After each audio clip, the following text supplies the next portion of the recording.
জয় মা মৃত্যু সঞ্জীবনী, জয় মা। আমি শ্রীগুজে প্রদীপ গাঙ্গুলি। আমার চ্যানেল মা মৃত্যু সঞ্জীবনী, সেখানে আমি নানান প্রকার নিত্য নতুন মন্ত্রাদি এবং নানান প্রকার তন্ত্রোক্ত রিলেটেড মন্ত্রাদি উপস্থাপন করেছি। তৎপরে নানান প্রকার শক্তিমূলক, আধ্যাত্মমূলক এবং নানানবিধ উপচারমূলক এবং উপচার দিয়ে বিবিধ প্রকারের তন্ত্রোক্ত ক্রিয়াকলাপ করেছি। সেটা আপনাদের সান্নিধ্যে বা আপনাদের সম্মুখে আমি সেটা পেশ করেছি। আজকে আপনাদের সামনে বা আপনাদের নিকট আমি একটি বিশেষ বিদ্যা দেবো, যেটা সম্পূর্ণ স্বপ্নাদিষ্ট বিদ্যা, যেটা হচ্ছে কালীর বান। অনেক বান দেখেছেন, অনেক রকম মন্ত্রাদি দেখেছেন, এই কালীর বান আপনারা এর আগে কখনো দেখেননি। এই কালীর বান করতে গেলে কী কী প্রয়োজন, কীভাবে কালীর বান মারা হয় এবং কালীর বান এই প্রয়োগটি কার উপরে করবেন, কী জন্য করবেন, সম্পূর্ণ আপনাদের বিস্তারিত বলছি, আপনারা সেটি শোনেন। প্রথমত দেখা যাচ্ছে যে যারা শত্রু, যারা জর্জরিত, শত্রুকে কোনো মতে ট্যাগ করতে পারছেন না, শত্রুকে হাতের মুঠোয় আনতে পারছেন না, সেই শত্রু বারংবার আপনার ক্ষতি সাধন করেই যাচ্ছে, সেই শত্রুকে কোনো মতো শাস্তি দিতে পারছেন না, সে আপনার বারংবার ক্ষতি করেই যাচ্ছে, সেই মতো অবস্থায় আপনি এই মন্ত্রের প্রয়োগ করবেন, এই প্রয়োগ করবেন, করলে সেই শত্রু দমন হবে, শত্রু সপরিবারে সমূলে উচ্ছেদ হবে এবং সে যথাসময়ে সে মৃত্যুবরণ করবে। এই ধরনের একটি এই কালীর বান মায়ের ব্রহ্মকারানের একটি অংশ, মা কালীর ব্রহ্মকারানের কালীর ব্রহ্মবান। এই মন্ত্রতে কাজ করলে কাজ হবে সম্পূর্ণ স্বপ্নাদিষ্ট, পৃথিবীর কারোর কাছে নেই। আমি এইটুক চ্যালেঞ্জ দিয়ে বলতে পারি, এই মন্ত্র পৃথিবীর কারোর কাছে নেই। মন্ত্র খুব ছোট, এর প্রভাব এবং এর প্রয়োগটা হচ্ছে খুব প্রভাবশালী। এই মন্ত্রর অত্যন্ত ছোট মন্ত্র এবং এর প্রয়োগও হচ্ছে খুব কঠিন। সঠিকভাবে করতে পারলে শত্রু তো মরবেই, এমনকি সেই শত্রু সমূলে উচ্ছেদ হবে। কাজ করার জন্য বিশেষ কিছু উপকরণ প্রয়োজন। যেমন লাগবে কি, উপকরণ স্বরূপ আপনার লাগবে হচ্ছে কি একটি পাঠা বা বকরার একটি মাথা, মানে একটি বকরার মাথা। উপকরণ স্বরূপ লাগবে একটি বকরার মাথা, একটি পাঠার মাথা এবং একটি লাগবে কলিজা।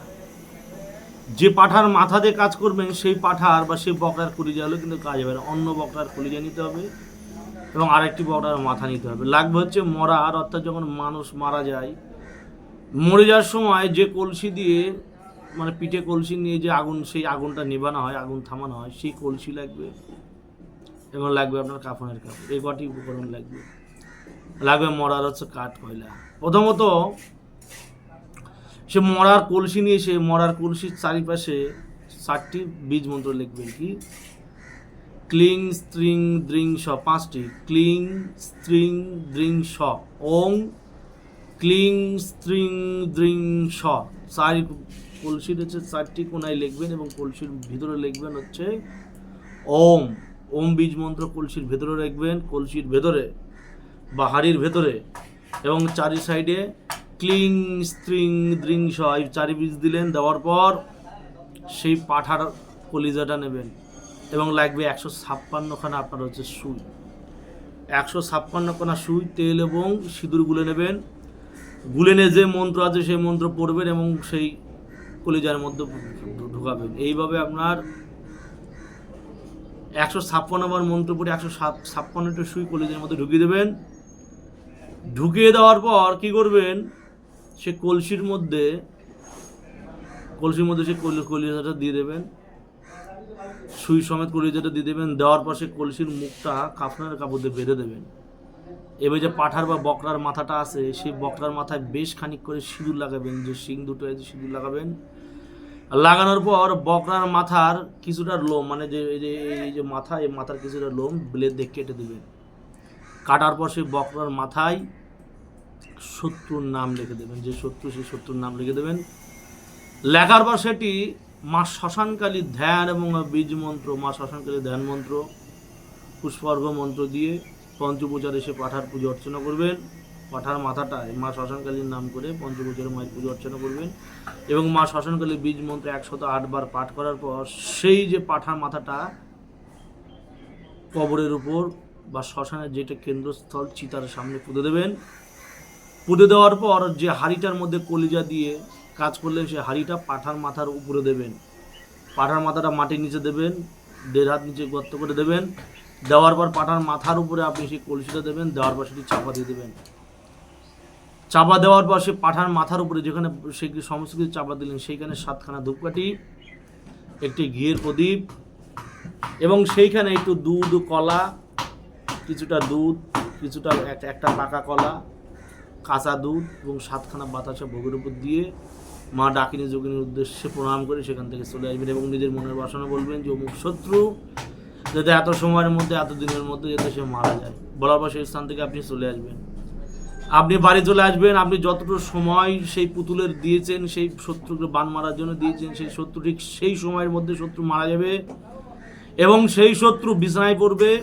সেই শত্রুর হাত ও পা অকেজ হয়ে যাবে, শত্রুর পেট ফুলে যাবে, বুক ফুলে যাবে, নাক দিয়ে, মুখ দিয়ে, কান দিয়ে, চোখ দিয়ে ব্লাড, কাঁচা ব্লাড পড়বে, পিসাবদার পায়খানা দিয়ে কাঁচা ব্লাড পড়বে। সে শত্রুকে বাঁচানোর কোনো উপায় থাকবে না, মরবেই। মানে এটি এমন একটি বানের ক্রিয়া, এটি সে শত্রুর নাম ধরে করলে শত্রু মরবে মরবে মরবে। কিন্তু এটি নাজায়েজ কাজ, অবশ্যই জায়েজ কাজে করবেন। একটা মানুষের সাথে যতক্ষণ আপনার প্রাণ সংশয় বিবাদ না ঘটবে, অর্থাৎ তাকে না মারলে আপনি বাঁচতে পারবেন না, এই ধরনের যখন দাওয়ালে পিঠ থেকে যাবে তখনই আপনি এই ধরনের ক্রিয়া করবেন। তৎপরি সাধারণ কাজে এই ধরনের ক্রিয়া করবেন না। যদিও মন্ত্রটা দেওয়ার আমি ইউটিউব চ্যানেলে ইচ্ছা ছিল না, সম্পূর্ণ নিয়ম বলে দিচ্ছি। কাজ করবেন ঘোর অমাবস্যার মধ্যে রাত্রি 12টার পরে।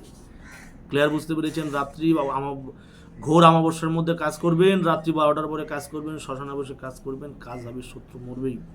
মন্ত্র বলি, মন্ত্র দেওয়ার ইচ্ছা ছিল না, তারপর আমি দিয়ে দিচ্ছি, নিয়ম সহকারে দিলাম। এটি স্বপ্নাদিষ্ট মন্ত্র, কাজ হবে, 40% কাজ হবে। যেটি স্বপ্নে পাওয়া হয় সেটি গুরুদেবকে দেখানো হয়। গুরুদেব যদি বলে হ্যাঁ ঠিক আছে, তাহলে সেটি প্রয়োগ করা হয়। আমি কিছু কিছু বিদ্যায় স্বপ্নাদিষ্ট এবং কিছু কিছু মন্ত্রাদি আপনাদের সমীপে পেশ করব, যেগুলো অত্যাধিক কঠিন এবং অতি প্রভাবশালী এবং ক্রিয়াশালী। মন্ত্র হচ্ছে কাল কাল কালীন নাচন। আবার বলি কাল কাল কালীন নাচন কলকলায় খায়। আবার বলি কাল কাল কালীন নাচন কলকলায় খায়, ফল্লার রুধি খেয়ে পাঠাকালী যোজকের ঘর। ফল্লার রুধি খেয়ে পাঠাকালী যোজকের ঘর। ক্লিং ক্লিং রিং রিং হিলিং হিলিং কট কট কালীফট, কাজ হবে। আর বলি কাল কাল কালীন নাচন কলকলায় খায়, ফল্লার রুধি খেয়ে পাঠাকালী যোজকের ঘর। মানে ফল্লার রুধি খেয়ে কালী, ফল্লাকে যোজকের ঘর অর্থাৎ জমের ঘর পাঠা। ক্লিং ক্লিং কয়লয় দীর্ঘ অনেশ্বরে, ক্লিং ক্লিং রিং বৈষ্ণব রয় হস্য অনেশ্বর, রিং রিং না কিন্তু রিং, রিং রয় হস্য অনেশ্বর, রিং রিং হিলিং হয় লয়ে দীর্ঘ অনেশ্বরে, গ্লিং গ্লিং কট কট কালীফট।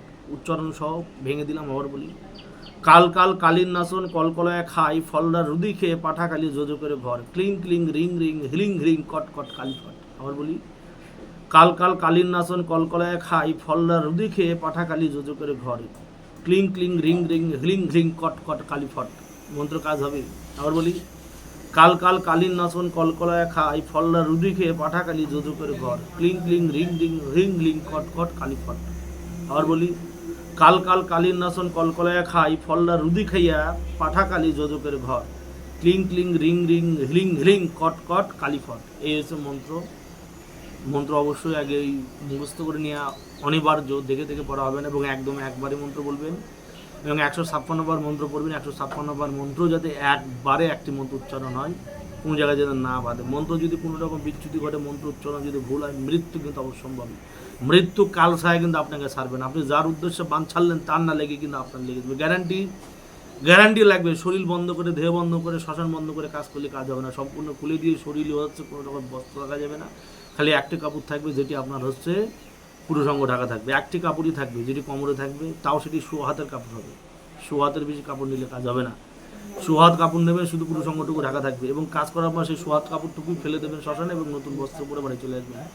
বাড়ি এসে না স্নান ধান করে নেবেন। স্নান ধান করে নিয়ে রাত্রেবেলা কিন্তু খাটে শোয়া যাবে না।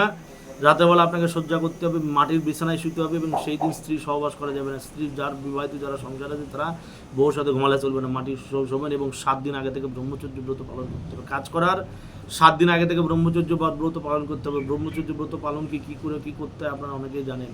ব্রহ্মচর্য ব্রত পালন করতে গেলে নিজে রন্ধন করে খেতে হবে এবং মাছ আন্ডা ছাড়া কোনো কিছু খাওয়া যাবে না। একবার দিনে খেতে পারবেন, রাতেরবেলা ফলাহার করবেন এবং জুতো পরা, পায়ে জুতো পরা, মাথায় ছাতি দেওয়া, যানবাহন চড়া, মরা কাটে এগুলো সব বন্ধ।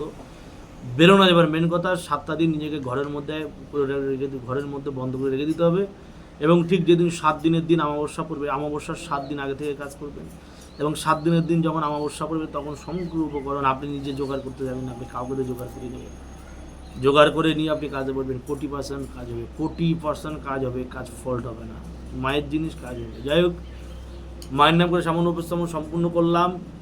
অবশ্যই যারা এই ধরনের ক্রিয়াকলাপ করবেন ভেবে চিন্তে গুরুর সান্নিধ্যে যে কাজ করবেন, এগুলো জিনিস সাধারণ জিনিস না, সম্পূর্ণ মায়ের ব্রহ্মকারানের বিদ্যে, মায়ের ব্রহ্মকারানের কালের বিদ্যে কাজ হবে। জয় মা মৃত্যু সঞ্জীবনী, জয় মা, জগতের মঙ্গল সাধন করো মা, জয় মা।